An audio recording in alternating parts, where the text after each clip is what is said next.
Silakan, Pak. Izin, Pak. Izin, Pak. Silakan. Nah, ini Pak bergabung Pak Rifai. Terima kasih Bapak ini dari Kepala Kominfo Provinsi Kalimantan. Silakan Pak Rifai, masukannya ini sangat ditunggu ini. Terima kasih. Terima kasih Pak, yang terhormat para dosen, para narasumber, dan juga dari para pakar.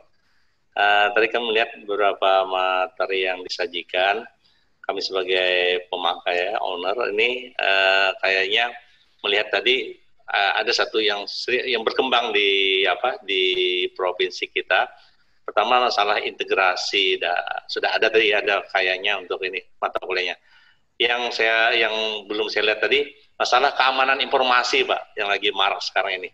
Keamanan informasi. Tadi ada disinggung sedikit masalah siber, tapi mata kuliahnya berapa saya kurang tahu. Nah, sekarang ini lagi berkembang masalah keamanan informasi. Apakah ada mata kuliah untuk keamanan informasi ini? Terima kasih, Pak.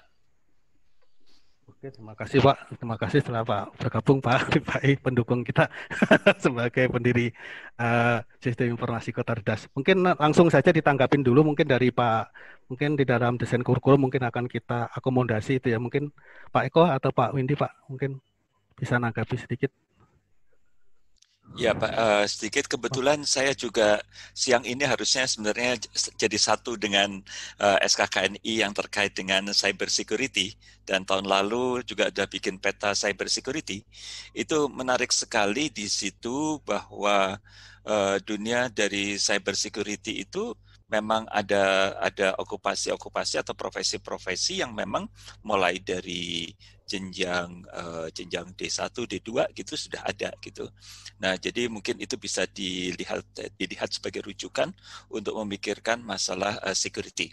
Nah, perbedaannya yang security yang ada di D3 Teknik Informatika dan yang di Kota Cerdas itu adalah terletak pada, kalau yang jelas yang di D3 technical-nya lebih detail ya, lebih practicality-nya lebih kuat untuk menunjang pengembangan daripada Kota Cerdas. Sedangkan di level di Kota Cerdas itu yang paling penting adalah itu security design ya. Itu aja tambahan sedikit dari saya Pak. Menjawab. Jadi bisa diakomodasi Pak ya untuk dimasukkan nanti di dalam satu mata kuliah khusus atau seperti apa Pak nanti kalau memang perlu dimasukkan di dalam jaringan.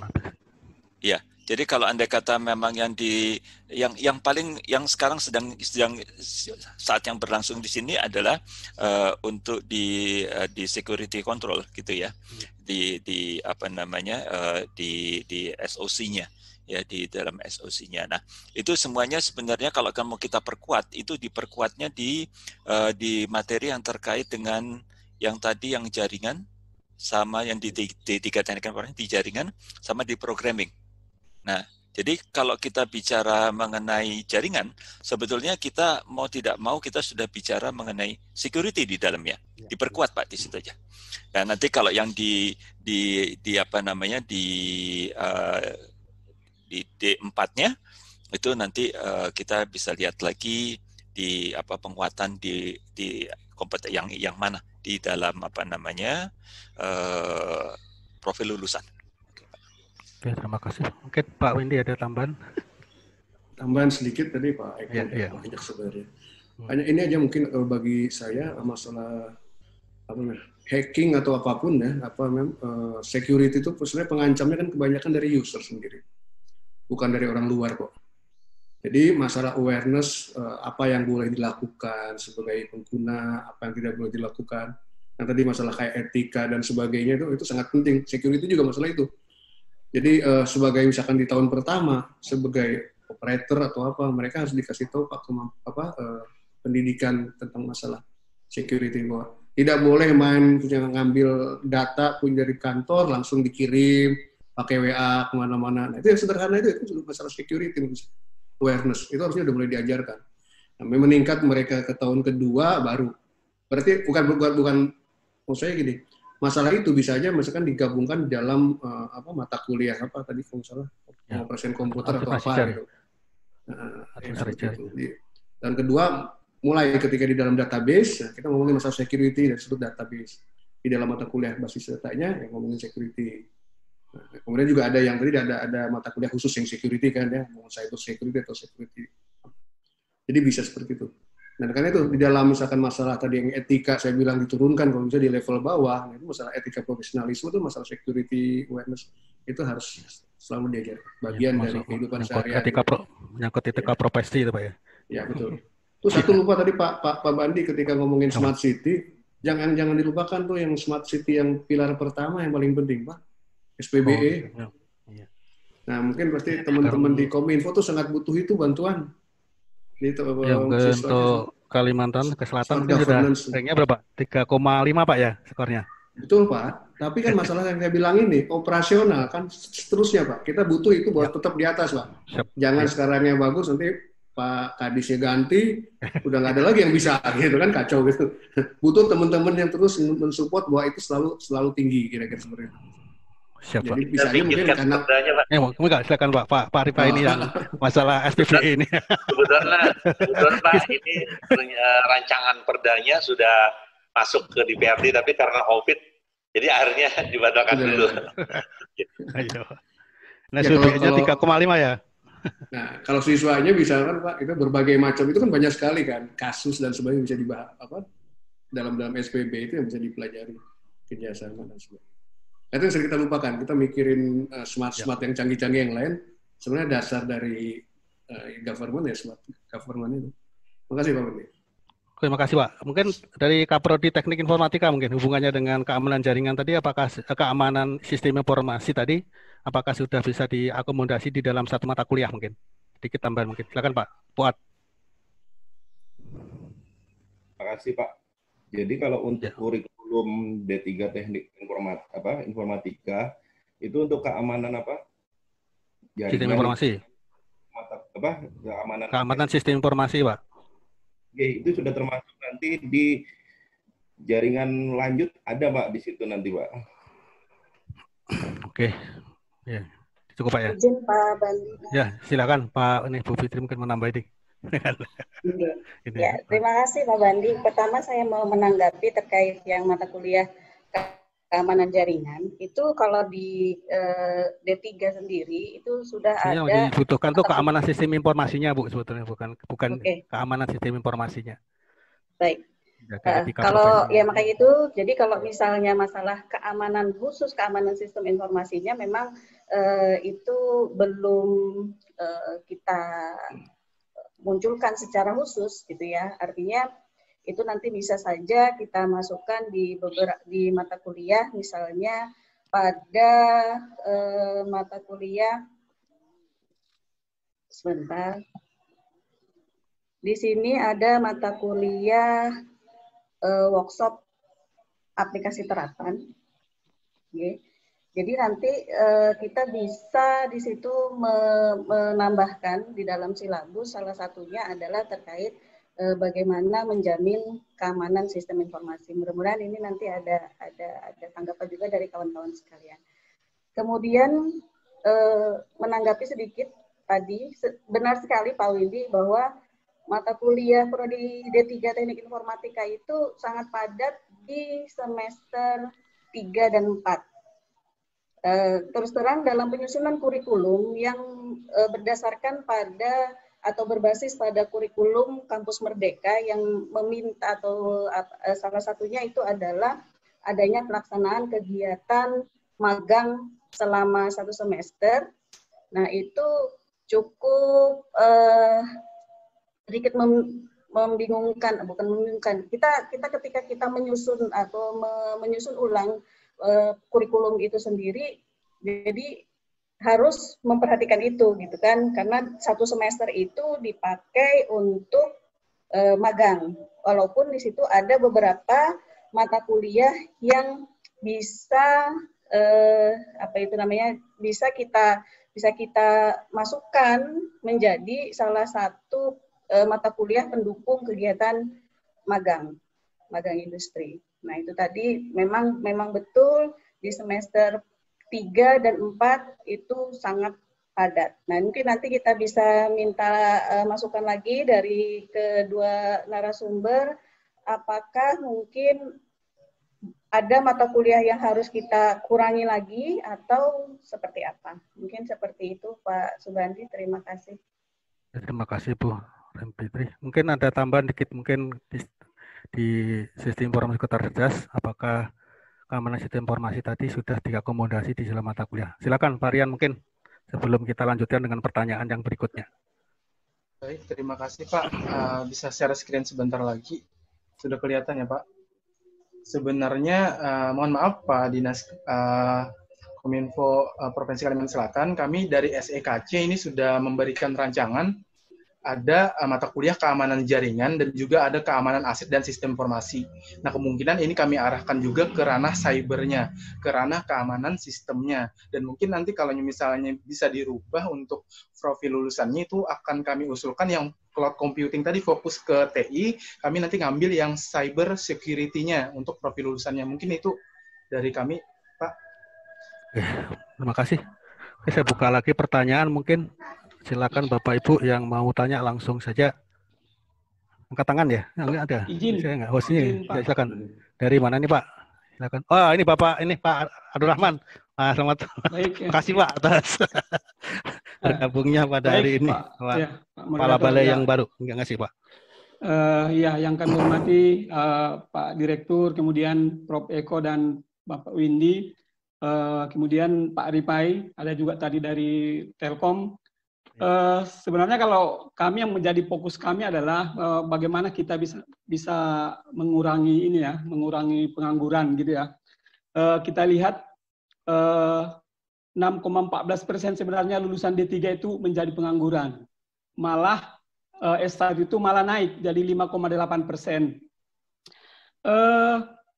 Hasil penelitian McKinsey itu di era industri 4.0 itu 23 juta pekerjaan akan hilang. Tetapi yang menggembirakan akan ada 27 juta sampai 40 juta pekerjaan yang baru gitu ya. 10 juta diantaranya lapangan kerja yang sama sekali baru.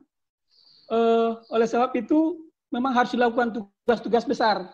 Saya yakin salah satunya tugas yang akan dilakukan itu yang dilakukan oleh Politeknik Banjarmasin saat ini, membuka program studi yang baru yang terkait salah satunya tadi sistem informasi kota cerdas.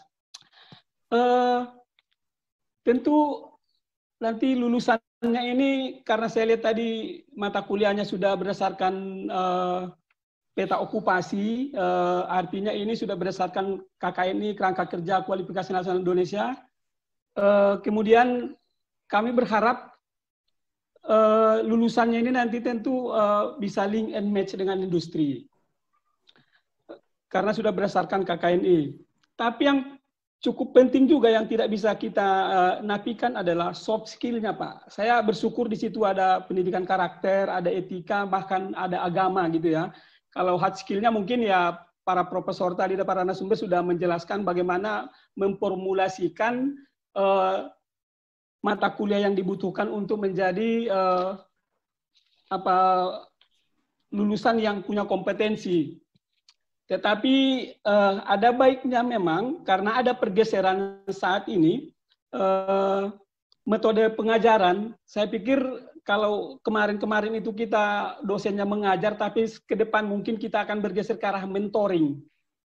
Jadi bagaimana kita mengembangkan kapasitas anak-anak kita.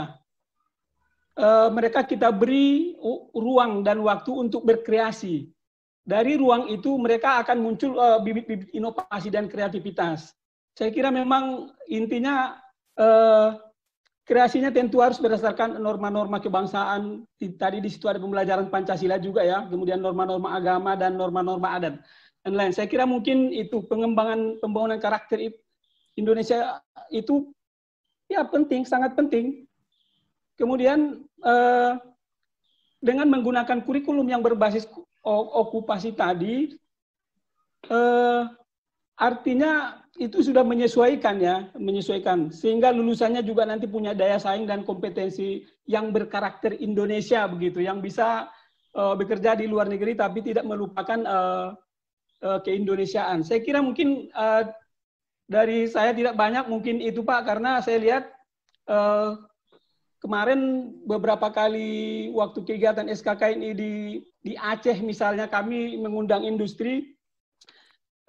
secara hard skill anak-anak itu punya kompetensi, tapi soft skill-nya ini sehingga ada kemarin tuh PT Arungas akhirnya tidak belum menerima, tapi karena memang mungkin di kurikulum yang Bapak munculkan ini saya pikir ini sudah sesuai dengan okupasi. Kami dari UPT Kementerian Komunikasi Informatika mungkin akan bekerja sama dengan Bapak nanti bagaimana kita melaksanakan uji-uji kompetensi yang sesuai dengan skema yang Bapak munculkan di kedua program studi ini. Saya pikir mungkin itu dari saya. Terima kasih. Assalamualaikum warahmatullahi wabarakatuh. Ya, terima kasih Pak. Pertanyaannya ini diarahkan ke, jadi sebetulnya secara kurikulum memang maaf Pak, kita sudah desain untuk soft skill-nya ya. Jadi ada kewirausahaan, ada pendidikan karakter, etika profesi, ini mudah-mudahan itu sudah bisa memberi memberi tambahan keterampilan soft skill terhadap lulusan yang nanti kita ingin luluskan. Selamat bergabung mungkin Pak Sis ini, Sekjen IAII baru gabung ini. Oke, jadi nanti mungkin yang jawab nih secara desain kurikulumnya memang kita sudah, mudah-mudahan ini sebagai tambahan dari Bapak, dan mungkin nanti di dalam desain kurikulum yang sudah kita rubah lagi akan mengakomodir semua kepentingan yang ada di Kabupaten Sotki, dan juga sebetulnya kita sudah punya beberapa skema uji kompetensi Pak. Ya, mungkin nanti kita bisa kerjasama di dalam, kita sudah lama kerjasama sebetulnya Pak dengan Balai, mudah-mudahan ini berlanjut Pak. Makasih. Memang kalau kita mengacu pada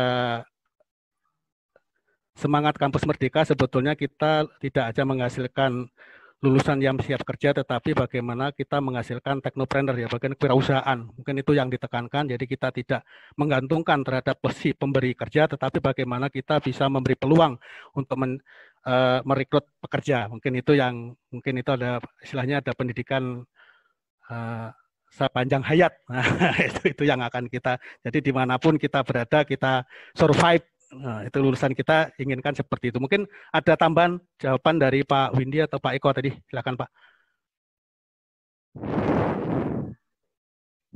Pak Windy.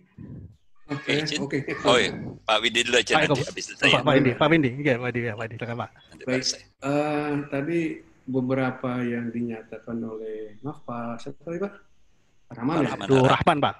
Kepala Balai Pemberdayaan Manusia dan Penelitian. Betul Pak. Itu tuh sangat penting sekali ya. Kalau kita lihat kalau di ACM juga Pak Bandi ya, salah satu tadi kan ada 3 pilar. Information System Specific Knowledge, kemudian Foundation Knowledge dan Skill. Nah, dalam Foundation Knowledge dan Skill itu leadership, collaboration, communication, negotiation, analytical thinking, critical thinking, itu Pak yang penting, dan ethical thinking, technical analysis. Jadi sebagian itu muncul dalam beberapa mata kuliah khusus ya, seperti tadi etika ya Pak ya, agama. Tapi juga sebagian lagi seperti komunikasi, negosiasi muncul sebagai pemberi dalam bentuk cara pemberian materi di setiap mata kuliah. Jadi contohnya misalkan negosiasi, misalkan kalau bisa jadi dalam satu proyek besar beberapa siswa, nah masing-masing disuruh mengembangkan solusi, tapi alternatif solusi, kemudian mereka negosiasi kira-kira mana yang mau dikembangkan. Enggak semuanya bisa dikembangkan. Nah, mereka diberikan kemampuan untuk itu, selalu presentasi dan sebagainya. Itu dari tahun pertama saya harap sudah dilakukan. Jadi solusi bukan hanya bikin solusi disubmit ke dosennya, tapi juga menceritakan ke dosen ini solusinya seperti apa. Bagaimana mereka mendapatkan langkah-langkah seperti itu.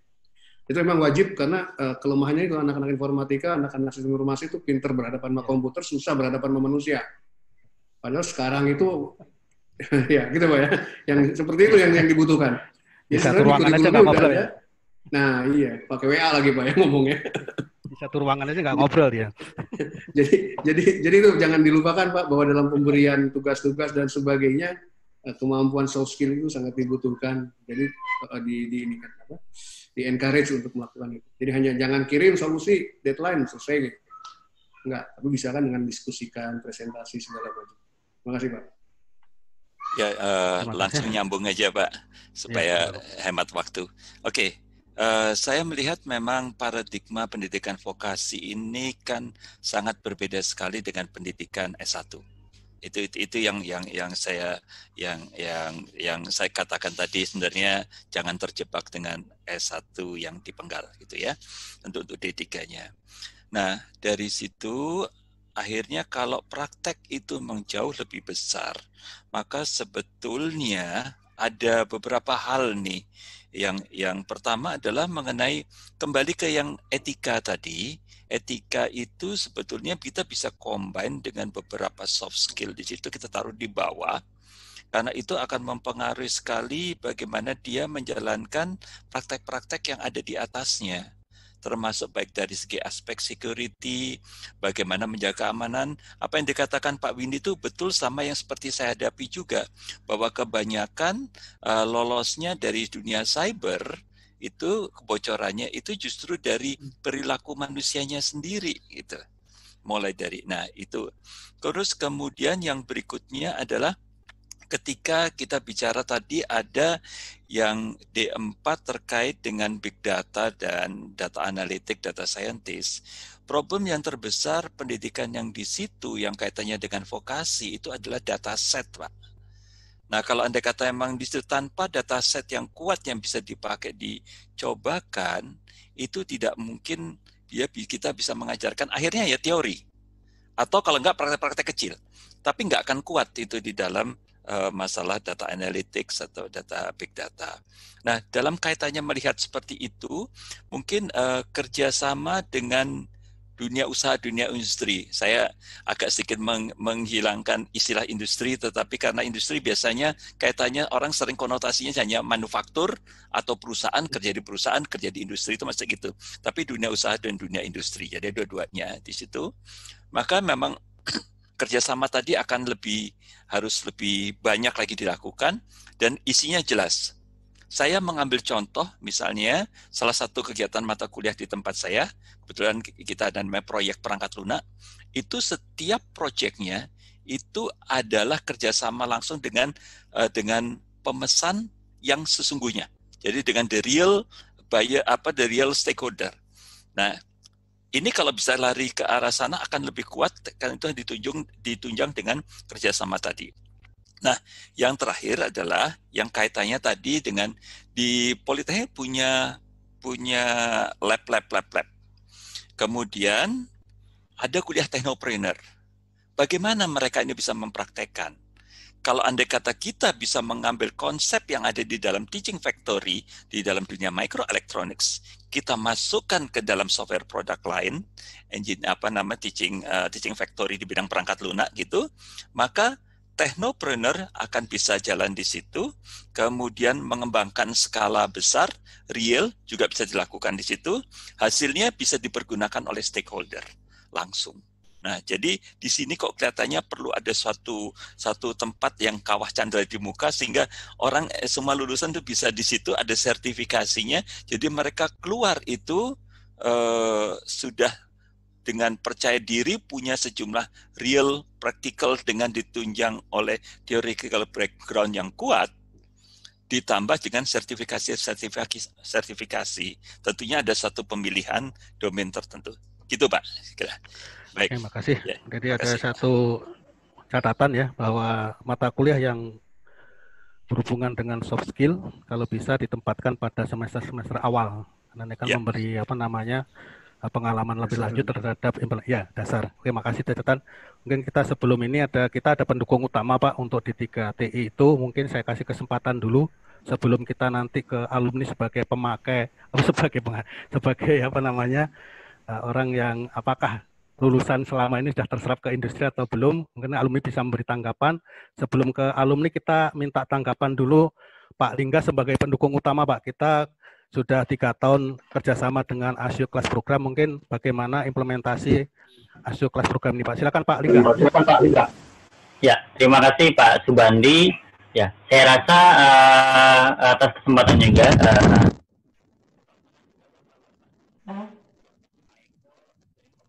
dan narasumber lainnya yang tidak bisa saya sebutkan satu persatu. Ya, saya rasa dari Poliban sendiri memang selama 3 tahun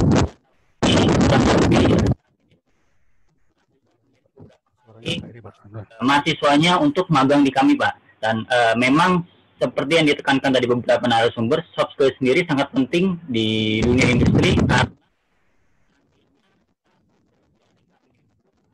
Industri lainnya, soft skill itu yang paling utama. Hampir kalau kami sebut biasanya sekitar hampir 80% soft skill itu harus sudah bisa diterapkan.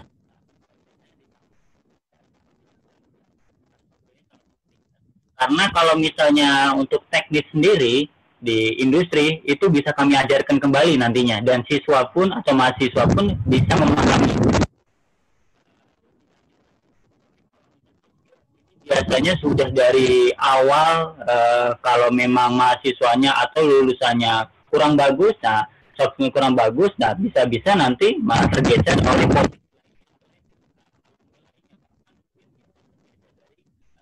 kami nantinya. Tapi kalau dari Poliban sendiri kurang lebih selama 3 tahun berjalan, mahasiswa yang di magang kami ini rata-rata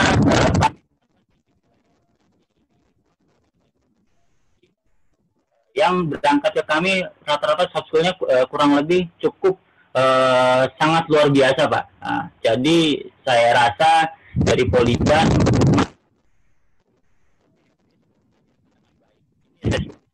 Pak Bandi selama ini.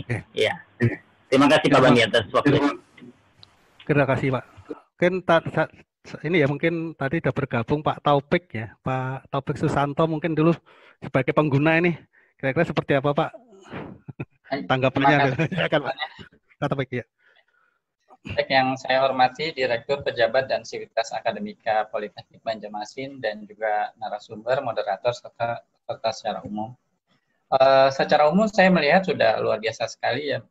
Baik masukan dari narasumber juga apa yang sudah disiapkan oleh Politeknik Banjarmasin ini saya apresiasi sekali. Terutama tadi saya melihat ada etika profesi di situ, hak cipta ditambah teknopreneurship, saya pikir itu udah luar biasa. Paling ada sedikit komentar saja terkait apa yang sudah disampaikan. Saya setuju pada dasarnya. Tadi saya lihat di mata kuliah dasar ya, seperti matematik, ini sudah digabungkan gitu ya, nggak lagi kayak dulu, walaupun tadi masih ada yang masih kayak konvensional ya, kayak matematika diskrit gitu ya, aljabar linier, tapi kalau di FMIPA UI dan juga di UIN Jakarta sekarang dia dikumpulkan gitu, dan ini mungkin bisa jadi pertimbangan nanti ke Politeknik Banjarmasin baik TI maupun SI-nya. Jadi mata kuliah dasarnya itu tidak lagi kayak konvensional dulu, tapi langsung fokus ke misalnya matematika untuk kota cerdas gitu, dasar matematika untuk kota cerdas atau dasar matematika untuk data analis misalnya dan seterusnya. Sehingga nanti yang sistem konvensional, kalau zaman dulu kan kita misalnya aljabar linier, lalu kayak ada kitab sucinya gitu ya, Howard Anton gitu. Lalu kalau dalam tanda kutip kitab suci. Lalu kalau kalkulus tuh Purcell gitu, yang dimana terus kita ngikutin bab-bab di buku itu gitu. Nah, padahal nanti kalau ditanyakan bab tertentu, misalnya dipakainya di mata kuliah apa, lalu kaitannya dengan profil lulusan apa, ternyata ada yang suka nggak nyambung gitu. Nah, ini saya lihat sih sudah dimulai, kayaknya tadi saya udah ngelihat. Tapi mungkin beberapa hal yang lain mungkin harus dilihat silabusnya dulu, apakah itu kemudian pembahasannya nyambung dengan yang mata kuliah setelahnya atau profil lulusannya. Kalaupun ada masukan sedikit, tadi saya ngelihat ada pemrograman berbasis objek, ini memang dasar yang sangat penting, tapi kalau misalnya mau sedikit update, mungkin mata kuliahnya agak diperumum sehingga functional programming bisa masuk, karena yang dipakai di big data itu functional programming. OOP masih kepake secara umum, tentu saja masih paling populer, tapi kalau misalnya mau memperkenalkan kayak MapReduce dan lain sebagainya, itu berarti ke functional programming. Mungkin mata kuliahnya bisa agak diperumum sedikit, jangan hanya pemrograman berbasis objek. Terus tadi saya setuju apa yang disampaikan oleh narasumber tentang cloud programming, itu penting. Pengalaman saya di industri, kebetulan kliennya udah lebih dari 20 klien, baik dari kementerian dan lembaga maupun dari swasta. Nah, secara umum trennya begini. Jadi kalau di swasta hampir semuanya dominan pakai cloud. Kalau di kementerian lembaga kebanyakan pakai on-premise gitu Pak. Jadi kalau nanti lulusannya mau ke swasta, biasanya keperluannya adalah pakai cloud, baik itu misalnya, terutama ini sih ya, Google Cloud sekarang yang paling banyak dipakai. Kalau misalnya jadi technopreneurship, biasanya ada kemampuan untuk memilah pakai cloud yang mana yang paling cost efisien. Gitu. Tapi kalau bekerja di perusahaan besar, biasanya di industri besar, biasanya pakai either AWS atau Google Cloud. Dan itu kalau mempelajari hal seperti itu, insya Allah itu biasanya dapat yang ini ya, kredit gratis ya, baik dari AWS maupun Google, jadi bisa diajarkan dengan baik ke mahasiswa tanpa harus biaya tambahan. Terus mungkin ada masukan sedikit dari dunia industri ya. Biasanya orang akademis tuh selalu mikirnya kita ingin mengajarkan ke mahasiswa hal-hal yang yang secara teori itu sulit gitu ya. Misalnya diajarin deep learning yang rumit gitu ya. Misalnya di computer vision nanti ya diajarin berbagai teori yang sulit gitu. Nah ini sebenarnya wajar sih karena biasanya dosennya sering penelitian, jadi ingin diajarkan gitu ke anak-anak gitu, sebuah niat yang sangat baik. Tapi mungkin saya perlu share sedikit ke dunia akademis, pengalaman di industri ya. Biasanya kami di industri itu jarang pakai metode yang sangat kompleks gitu. Jadi kemarin saya punya project dengan salah satu perusahaan unicorn di Indonesia. Nah itu ya saya akhirnya tahu semua dalam-dalamnya, semua data science, AI yang dipakai, dan kebanyakan dari industri itu makainya yang mainstream Pak metodenya. Jadi jarang kami menggunakan yang sangat up to date banget gitu. Jadi kayak deep learning aja itu masih jarang yang beberapa perusahaan itu sebenarnya masih jarang, walaupun di dunia akademis itu sangat tenar sekali ya. Tapi di industri biasanya yang utama itu yang mainstream dulu, metode yang mainstream, yang populer. Tapi lulusan memahami dengan baik metode yang digunakan kayak gitu. Nah, tadi juga saya setuju yang disampaikan narasumber. Ini saya gabung aja Pak ya, yang TI dan SI ya. Saya tadi terkesima sekali dengan prolog dan visi yang fokus ke smart city, tapi terus kemudian saya agak bingung dengan misi yang terlalu luas ke data scientist. Jadi saya setuju sekali dengan narasumber. Saran dari saya pribadi ya, untuk yang FI tadi, sebaiknya ke arah IoT engineer aja, IoT engineer atau data engineer. Tapi data scientist itu biasanya tingkatannya lebih ke atas gitu ya. Kalaupun mentok-mentoknya ke arah data scientist, data analis mungkin gitu, bukan data scientist. Tapi memang biasanya kalau data engineer dan data analis itu kurang nilai jual gitu ya, karena biasanya orang ngelihatnya wah data scientist terus keren gitu ya. Tapi sebenarnya kalau kita lihat rata-rata gaji itu data engineer itu lebih tinggi, dan kita di Indonesia IoT engineer itu jarang sekali Pak, jarang sekali. Jadi dan kebutuhannya mulai meningkat akhir-akhir ini. Jadi mungkin itu bisa dipertimbangkan untuk profil lulusannya tidak perlu kalah data scientist sih kalau menurut saya, agak terlalu berat di sana. Nah, terkait data analis sendiri, saya share pengalaman di industri. Jadi biasanya keseharian data analis, nah ini juga beda-beda Pak ya. Jadi istilah data scientist dan data analis ini di perusahaan kadang-kadang yang job desk-nya sama persis, ada yang ngomong data analis, ada yang ngomong data scientist gitu ya. Nah, secara umum gitu ya, mereka itu biasanya sehari-hari, tentu saja ada beberapa jabatan berbeda gitu ya. Tapi secara umum untuk yang level baru masuk kerja gitu ya, data analis atau data scientist, biasanya kerjaannya sehariannya gini Pak. Dia dikasih data nih dari perusahaan, misalnya data penjualan, transaksi customer selama let's say beberapa hari, tapi karena perusahaan besar beberapa hari itu datanya lumayan gede. Jadi misalnya beberapa ratus ribu baris dan beberapa puluh variabel. Tugas mereka sebenarnya sederhana Pak. Jadi dari data itu kemudian dibuat kayak semacam chart-nya, agregasinya, summary-nya, tapi itu biasanya dilakukan 2-3 kali seminggu. Jadi mereka untuk mengolah data itu pre-processing-nya, menghasilkan chart dan menghasilkan report itu 2-3 kali, dan itu sangat berat ditambah kegiatan lain. Jadi terkait dengan kurikulum, jadi sebenarnya utamanya adalah mengajarkan yang dasar-dasar itu. Jadi yang visualisasi, dasar statistik tadi, termasuk masukan saya untuk mata kuliah statistik tadi, bisa kemudian lebih fokus misalnya dasar statistik untuk data analis dan IoT engineer misalnya kayak gitu bentuknya. Jadi bab-babnya juga udah fokus ke profil lulusannya itu. Tapi saran dari saya, tantangannya biasanya dalam melakukan hal ini adalah asosiasi. Jadi biasanya asosiasi entah sejalan apa enggak tentang hal ini gitu, karena biasanya suka ada friksi-friksi. Nah itu jadi untuk bagaimana kemudian membelah itu mencabangkan dengan TI dan SI ini sebenarnya menarik Pak. Jadi kayak misalnya data analis.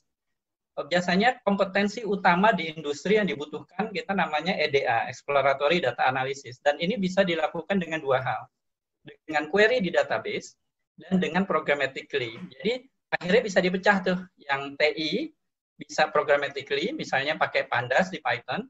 Di SI bisa ke arah yang lewat query gitu ya, lewat query. Jadi tapi sama-sama melakukan EDA, Exploratory Data Analysis. Kayak gitu. Itu mungkin dari saya kurang lebih ininya ya komentarnya. Secara umum sih sudah luar biasa sekali. Terima kasih. Ya, terima kasih Pak Taufik. Jadi ada dua catatan ya. Mungkin pertama tadi cloud computing kalau bisa dimasukkan ke profil D3 ya. Dan untuk D4 diarahkan ke IoT engineer sama ke data engineer Pak ya. Untuk menjadi profil lulusan dan juga nanti untuk itu mata kuliah statistik. Nah, statistik mungkin sudah diarahkan pada statistik aplikasi khususnya ke data analis. Terima kasih Pak masukannya. Ini yang terakhir mungkin dari alumni. Dari alumni siapa nih? Rahman apa? Silakan yang dari alumni. Silakan. Ada Pak Sis mau tanya satu pertanyaan lagi? Atau bukan tak pertanyaan ya, istilahnya tanggapan atau masukan hubungannya dengan ya, halo. Ya, silakan Pak Sis ini satu. Ini dari siapa?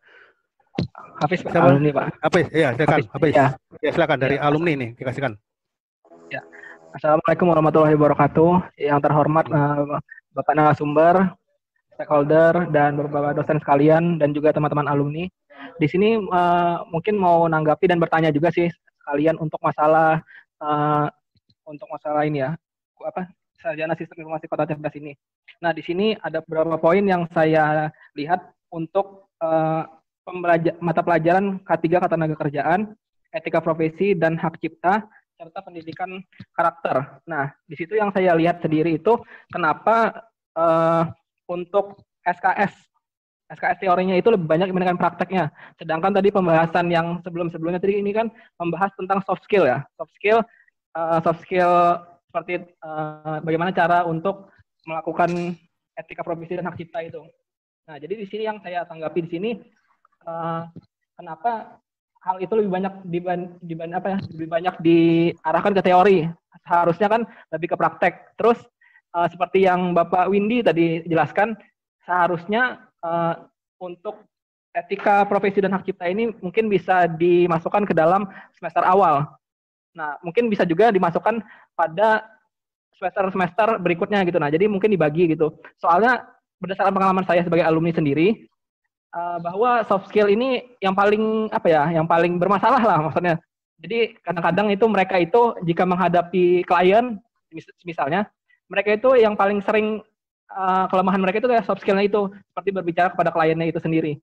Nah itu sering terjadi dan saya juga bersama dengan Frista ya biasanya itu kan memperhatikan alumni itu mereka mereka itu nggak bisa berkomunikasi dengan baik gitu Pak ya. Nah itu kemudian saya ada juga pengalaman juga kebetulan ada Bapak Razak di sini. Nah Bapak Razak itu kemarin sebagai penguji saya dalam sertifikasi programmer.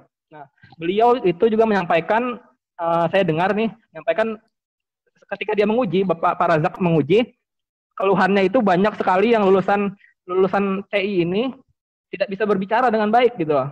Nah, jadi mereka tidak bisa menjelaskan apa yang mereka buat gitu. Nah, seharusnya lebih banyak ditekankan lagi dalam soft skill-nya gitu kalau untuk perkuliahan ini gitu.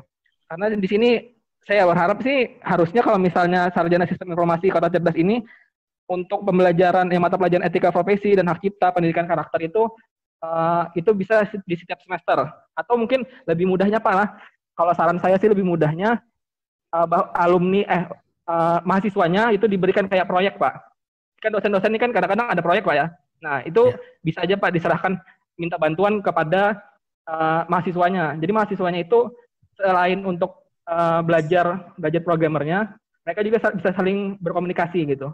Mungkin itu saja yang bisa saya sampaikan, Pak. Terima kasih. Ini siapa yang jawab? Jadi memang kunci dari soft skill itu memang keterampilan interpersonal skill sama extrapersonal skill. Nah, extrapersonal skill sama interpersonal skill itu kadang-kadang mahasiswa belum punya. Memang itu belum diajarkan. Insya Allah nanti dengan ini kemampuan-kemampuan yang dengan 8 talenta yang ada di teori komunikasi itu kita bisa ajarkan, dan memang akan kita taruh di semester-semester awal. Hubungannya dengan hak cipta, etika profesi itu kan hubungannya dengan hak cipta, bagaimana etika berkomunikasi. Nah, itu juga penting di dalam mengajarkan mahasiswa. Ini mungkin ada tanggapan ini dari Pak Windy atau Pak Eko sebelum kita tutup, Pak. Saya tanggapan sedikit aja, Pak. Ya, silakan, sedikit Pak. ya. Bahwa soft skill termasuk etika itu nggak bisa jadi satu mata kuliah terus dilakukan ada praktek-praktek situ, tidak. Tetapi itu mesti embedded ke dalam semua perkuliahan yang ada mata kuliah. Ya.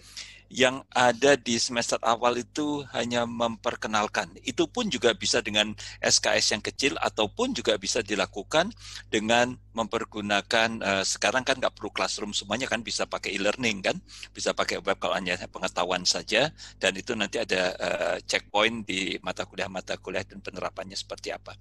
Tetapi yang paling penting adalah bahwa penilaian dari setiap activity di dalam mata kuliah tadi mempertimbangkan faktor soft skill tadi sebagai unsur penilaian. Itu, Pak. Oke, terima kasih. Mungkin tambahan Pak Bandi. Baik, terima kasih Pak Bandi. Ya, soft skill itu 140 SKS. Karena setiap mata kuliah itu udah mengandung soft skill di dalamnya gitu. Jadi benar tadi, karena kenapa cuma berapa SKS, itu mungkin untuk pengenalan saja. Tapi dalam prakteknya adalah setiap mata kuliah yang lain.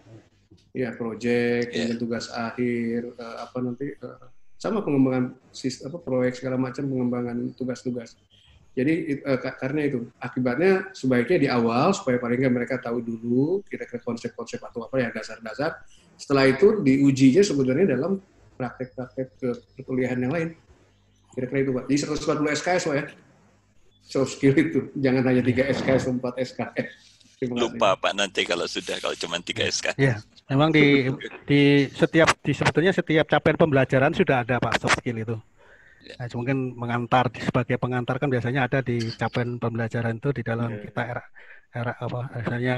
RAP-nya ya, SHP-nya itu sudah dimunculkan juga sebetulnya soft skill ya.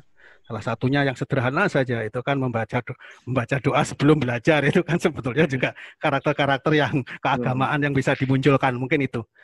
Mungkin kalau minta ridhonya waktunya sedikit, mungkin kami belum minta tanggapan dari prodi sejenis. Habis ini mungkin kita close sedikit aja waktu. Silahkan siapa yang mau, atau Pak Rojak atau siapa yang mau memberi. Silakan, Pak. Oke, terima kasih Pak Bandi dan yang terhormat para narasumber serta para undangan di webinar untuk prodi D3 Teknik Informatika dan D4 Sistem Informasi Kota Cerdas. Nah, menarik tadi yang sudah disampaikan oleh Prof. Eko terkait profil lulusan.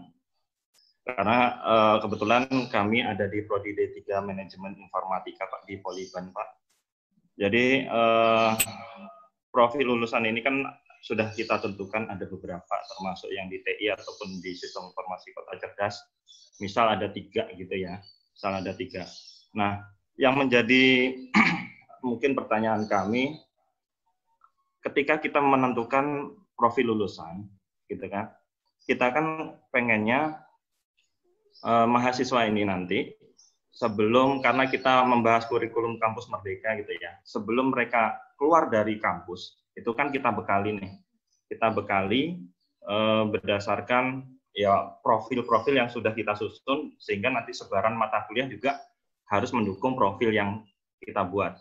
Nah, tadi sempat disinggung, apakah profil lulusan ini dipilih oleh mahasiswa, sehingga mahasiswa ini nanti ke depannya, sampai mau lulus, sampai akhir dia mau sidang T atau apa itu, mereka fokus, gitu. Mereka fokus hanya satu profil lulusan yang mereka tuju.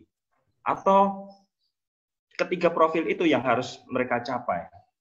Nah, sebagai informasi saja, kalau di prodi kami kemarin juga mengundang Pak Windy juga, kita mau men-settingnya bahwa di semester 3 atau 4 itu mahasiswa sudah kita fokuskan ke salah satu profil lulusan.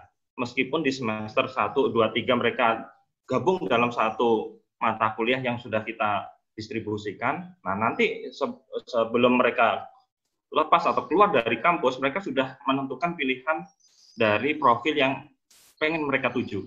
Sehingga harapan kami dari prodi kami itu mereka sudah fokus. Kalau mereka, misal contoh di kami ada pemrograman web, programmer web untuk profil lulusan.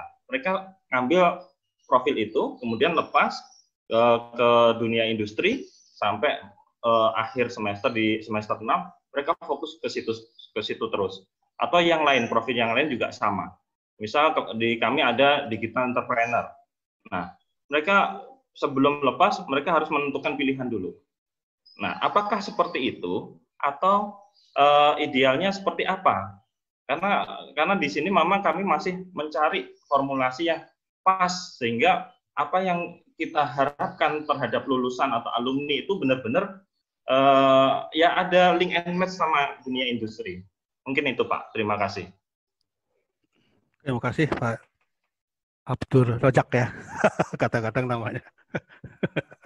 Terlalu dekat jadi susah disebut. Oke, jadi gini,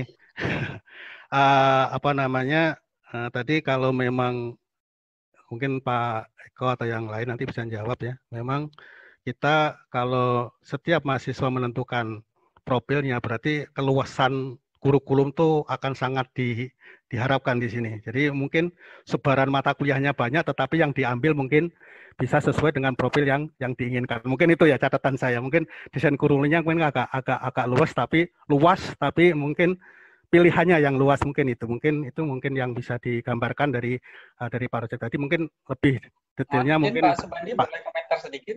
Oh silakan Pak Taufik, silakan dikit. Ya, tadi yang baru saja disampaikan itu menarik sekali sebenarnya. Jadi memang kalau kita memang mau memperbaiki kurikulum, akhirnya memang beban dosen sih jadi agak berlebih sih sebenarnya. Kalau misalnya kita ingin sebaik mungkin gitu ya. Tadi yang disampaikan tuh sebenarnya menurut saya baik sekali. Jadi contohnya misalnya kayak kita mata kuliah, let's say matematika gitu ya, matematika dasar untuk entah data engineer atau data analis. Nah, ketika diterangkan misalnya masalah fungsi hash, lalu dikaitkan nanti di mata kuliah atas fungsi hash ini dipakai misalnya di big data sebagai apa kayak gitu. Jadi ketika membahas teori dasar langsung nanti diceritakan aplikasinya tuh apa di atasnya gitu. Makanya akhirnya sebenarnya akan lebih jelas masalah kurikulum ini kalau nampak silabusnya sih sebenarnya. Karena kalau bagi saya pribadi sih nama mata kuliah bisa apa aja, yang penting nanti isinya apa gitu. Jadi yang tadi dimulai dari semester awal, terus dan dia terkait dengan profil lulusan itu bisa sekali. Jadi ketika diterangkan misalnya di aljabar linier, komposisi matriks, nanti kepake loh di text mining, ini sebenarnya dipakainya begini gitu. Jadi dari awal sebenarnya udah ini. Cuma kan kita seringnya mata kuliah dasar itu nggak nyambung sama yang atas. Jadi kayak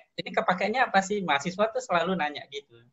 Jadi mungkin dosen-dosen yang biasa mengajar di mata kuliah atas sebaiknya ngajar di mata kuliah dasar. Soalnya dia yang tahu biasanya nanti kepakainya apa gitu. Itu komentar dari saya aja sih, Pak. Terima kasih, Pak. Ini tadi pertanyaan yang sulit kita jawab tadi dari Pak Eko. Apakah mahasiswa yang menentukan profil atau kurikulum yang menentukan profil lulusan? Nah, ini ternyata ada pertanyaan yang muncul di akhir itu, Pak. Silakan Pak Eko. Ini adalah gini Pak. Ya, saya melihatnya kembali gini.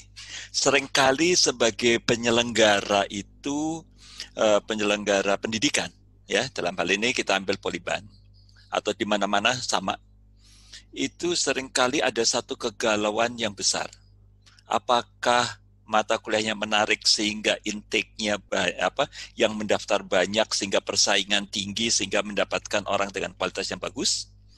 Yang kedua adalah kepingin lulusannya laris manis di dunia usaha, dunia industri. Itu pasti ada suatu trade off yang perlu dicari di dalam kegalauan tadi. Sehingga saya mulai coba ngelihat gini, lulusan itu yang paling penting buat mereka itu adalah nilai tawar. Saya nggak mau pakai istilah nilai jual lah. Sebenarnya 11-12 ya. Tetapi karena saya banyak dunia entrepreneur saya geluti. Jadi jadi nilai tawar. Nilai tawar itu apa? Portfolio, sertifikasi, sama kemungkinan satunya lagi adalah soft skill. Yang baik. Kalau Anda kata portfolio itu bisa diperoleh, bisa ada wujudnya dengan segala macam aktivitas yang ada. Terus kemudian sertifikasi bisa, soft skill ini yang agak rancu, agak sumir untuk dilihat. Dan itu semua adalah dengan kerjasama. Balik ke pertanyaannya yang pertama tadi, pilihan ada di mana? Ini dia apa namanya harus terletak. Kalau saya mencoba mendudukan diri dari dunia pengguna lulusan, ya pengguna lulusan. Sebaiknya lulusan itu memiliki warna yang lebih jelas. Jangan semuanya bisa, karena kalau kita mendeklar saya bisa ini, profil lulusan ini bisa, and then orang yang akan meng-hire bilang Anda taunya cuma kulit. Tapi kalau Anda kata spesifik dengan portfolio dan sertifikasi yang mendukung, maka nilai tawarnya akan naik. Itu adalah dari segi kerja. Sehingga menjawab tadi adalah pilihan tadi, itu tentunya pilihan itu baiknya di sekitar tengah-tengah dari jenjang tadi. Jadi kalau Pak Windy tadi sampaikan tidak setelah semester ketiga harus ada warna, itu harus ada warna. Karena kalau melihat tadi saya membayangkan profil lulusan tiga-tiganya harus bisa. Waduh, saya bilang ini Superman semuanya ini mahasiswanya gitu kan. Pengajarnya apalagi gitu ya, mahasiswanya Superman gitu kan. Kira-kira itu Pak. Nah, perlu dipilih tadi agar supaya memiliki nilai tawar yang baik. Gitu Pak. Terima kasih Pak. Mungkin tambahan dikit Pak. Ini ada. Sebelum Pak Eko udah banyak, nggak perlu ditambah. Ya. Jadi kalau tadi ketika saya menutup memaparkan, saya bilang jangan hanya ambil satu job satu job title atau profile, ya kan, di lulusan cuma programmer dia satu ya. Karena ada beberapa ini. Kalau bisa diambil yang sekelompok-kelompok di situ, misalkan contohnya di SI itu kan ada misalkan bisnis analis, bisnis proses analis, database admin, database analis, ERP spesies, beberapa itu Pak. Itu kan semuanya beda-beda namanya, tapi isinya mayoritas sama. Ya, jadi itu supaya apa? Mungkin dalam 5 tahun mungkin salah satu, salah duanya hilang, tapi salah 4, salah 5-nya masih ada kan, aman jadinya. Dan tadi apakah kita harus jago programmer, kita jago mengembangkan sistem, kita jadi operasi, jago segala macam? Nggak bisa, kita bisa semuanya. Betul, saya setuju dengan Pak Eko. Karena di mapping, mata kuliah yang semua harus menguasai, terus ada mata kuliah yang lanjut yang dimana yang sekelompok-kelompok itu. Kelompok Pak, bukan satu profil, bukan satu ini ya. Jadi misalkan kelompok yang development, taunya ini. Kelompok yang bermain di cloud, taunya ini. Tapi dari masing-masing kelompok itu ada sebagian besar mata kuliahnya sama. Jadi seperti itu. Jadi beberapa untuk elektif. Tapi kalau terlalu beda emang pilihannya, nanti Bapak akan end up dengan banyak sekali kuliah pilihan yang diambil oleh 1 orang, 2 orang. Yang mabuk kita yang ngajarnya Pak. Jadi ada trade off lah gitu.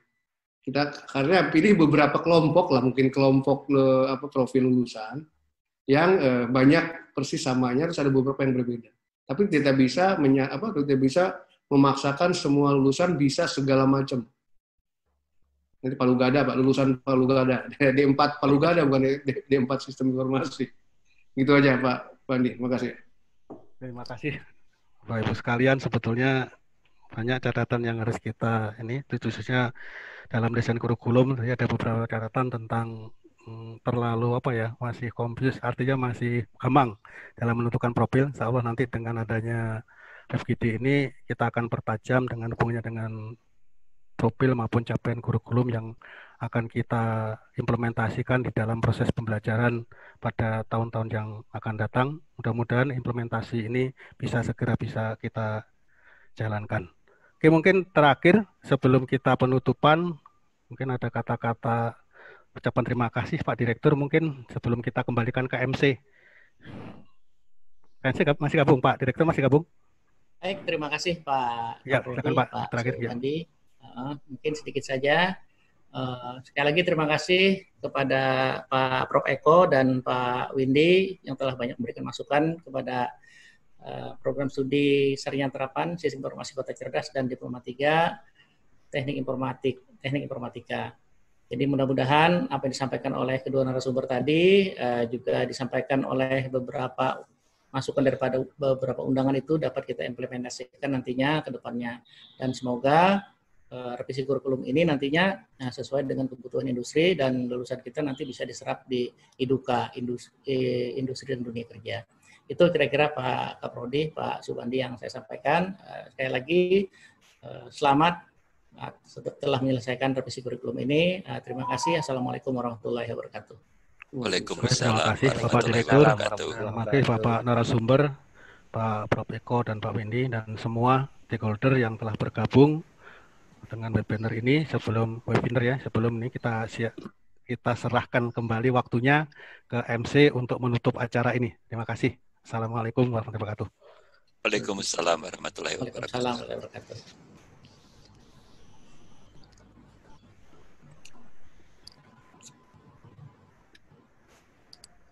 Silakan Bu Esna.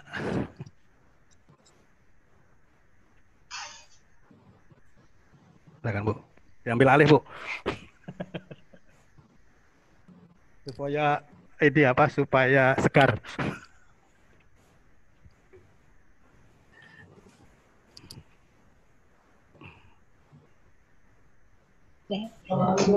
Terima kasih. Laptopnya loh.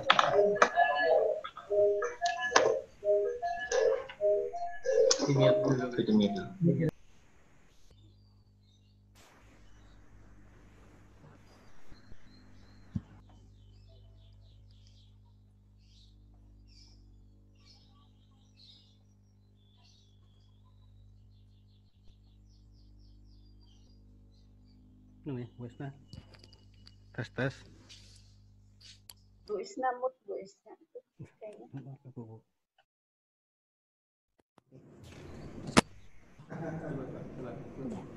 Halo, cek. Oh iya, mohon maaf ada sedikit kendala tadi.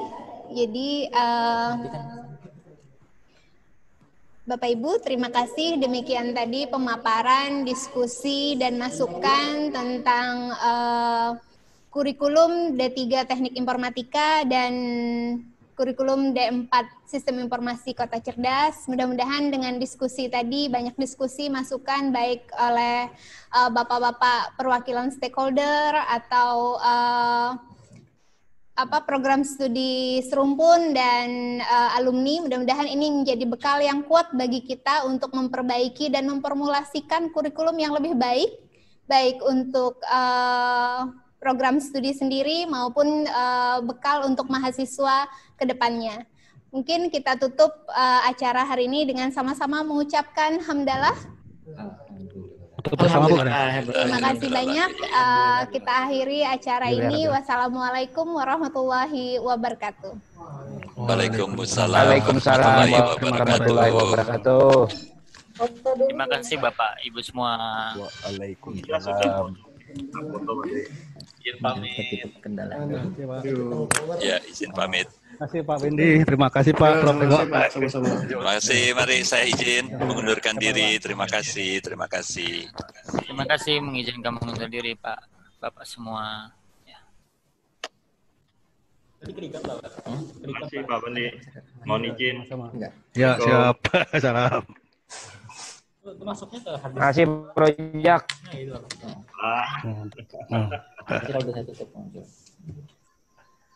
Tutup ya. Kasih. Makan sholat. Ya.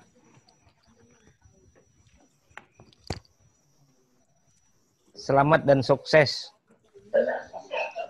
Ya, terima kasih. Terima kasih buat alumni atas kehadirannya, Bapak Ibu stakeholder. Terima kasih. Tadi sama Pak Arifin. Terima kasih. Harudi Ansari. Terima kasih. Terima kasih undangannya. Terima kasih Bu Hilda. Pak Subandi, terima kasih banyak. Assalamualaikum. Waalaikumsalam. Terima kasih Bu Hilda ya. Sultan dan Yuda, terima kasih. Jaga jarak.